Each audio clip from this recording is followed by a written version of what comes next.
We're going to be solving for the 2x minus 1 plus 5 equals 25.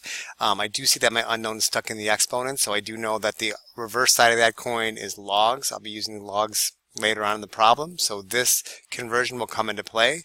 But before I can even start to worry about that, I do need to look at all the other things that might happen with reverse PEMDAS to get this thing by itself. I will make my list like I like to do, just to kind of keep my mind's thoughts organized. And the first question I want to ask is there anything that needs to be added or subtracted from this side to start to get this thing by itself? Now please be aware, of course, I'm not looking up here at this subtraction of 1 because that's up in the exponent, which would be somewhere way up here, and we're working our way up towards that spot.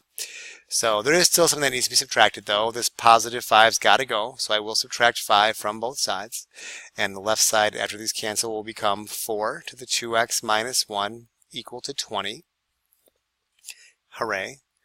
The next thing to check is if there's anything to multiply or divide, but that 4, just to be clear, is not a multiplier. It is the base of something that's raised to a power, and there's nothing else on the left side, so there's really nothing to multiply or divide.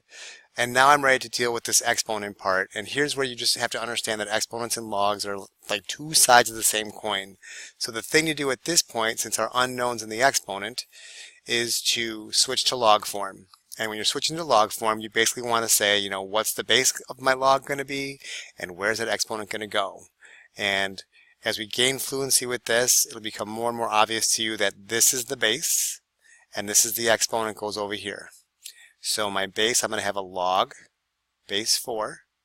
That exponent of 2x minus 1 is going to go over here, and the 20 goes inside of here. Now sometimes I see kids making the mistake of thinking that this is equal to 5, but I really am going to need a calculator to figure this out.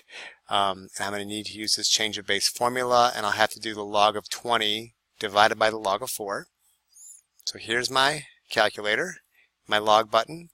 I'm going to enter 20, and then close that parenthesis off, divide by log of 4, press equals, and we'll round to 3 places. So log base 4 of 20 is 2.161.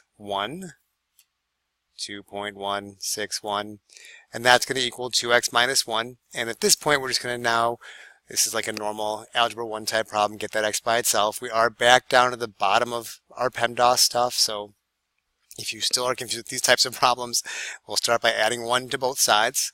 If I add 1 to this side, it'll cancel. Adding 1 to this side will give me 3.161. That'll equal 2 times x. And then, of course, I should divide both sides by 2. So I'll just do that in my calculator. We'll do, oops, doodle, 3.161 divided by 2, 1.581. So x will equal 1.581. And we're done. So it's just reverse PEMDAS, so like 90% of this is stuff that you already know, and the new trick is when the unknown's up in the exponent, switch that form, and be aware that the base goes there, the exponent goes on the other side, and then of course this change of base formula is something you also want to just have at your fingertips and ready to go. So, good luck.